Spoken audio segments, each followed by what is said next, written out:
Welcome to Ryco Trade Training for another edition of Service My Car, and today we'll be doing a service on the ever popular Ford Ranger. In the workshop today we've got this 2016 Ford Ranger with a 3.2 litre 5-cylinder turbo diesel engine. First things first, figure out what kind of service the vehicle's up for. Service items such as oil filters have a limited lifespan and can lead to costly damage if neglected. Once you know what service interval it's up to, you can move on to ordering any parts before going ahead with the service. For this Ford Ranger we'll be looking at replacing the engine oil and oil filter, air filter, fuel filter and cabin filter. Once you've got everything you need, get the car on the hoist and in the air.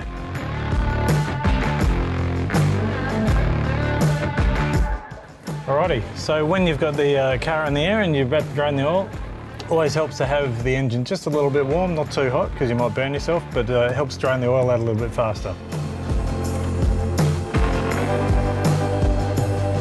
Now replace the sump plug washer with a fresh one and tighten it back up. Unlike some other cars where the oil filter's underneath, on the Ranger the easiest way to get to it is through here in the guard. Just pull the piece of rubber down and it's right there on the side of the engine.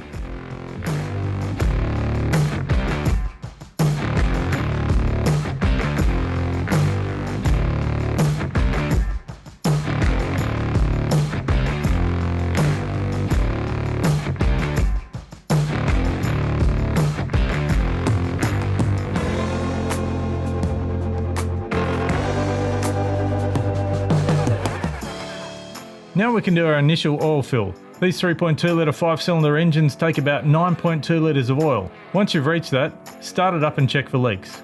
Give it a final oil level top up to reach the correct mark on the dipstick, and we can move on with the rest of the service.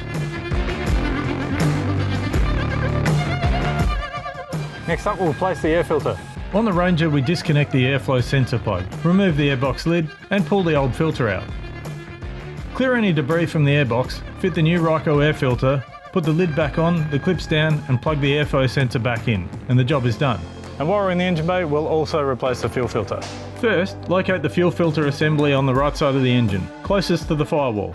Remove the fuel pipes and unplug the sensor connector from the assembly.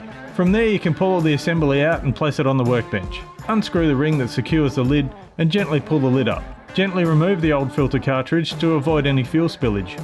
Replace the O-ring on the filter housing and reinstall the lid, making sure these two markings are aligned.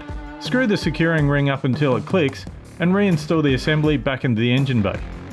These engines feature automatic fuel priming, so you won't have to worry about that step.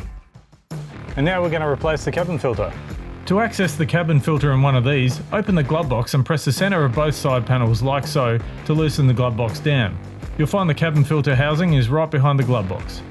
Remove the cover by squeezing the clip located on its right side and remove the old cabin filter. Clear the area of any debris and now you can fit the new Ryco cabin filter. Ryco has a number of different options when it comes to cabin filters. We'll be fitting this ute with the Ryco N99 MicroShield cabin filter. The MicroShield is made of N99 medical grade media capable of filtering out particles down to 0.3 microns. Now simply refit the glove box properly and you're good to go. And there you have it, a minor service completed on this Ranger. Visit rycofilters.com.au for more information.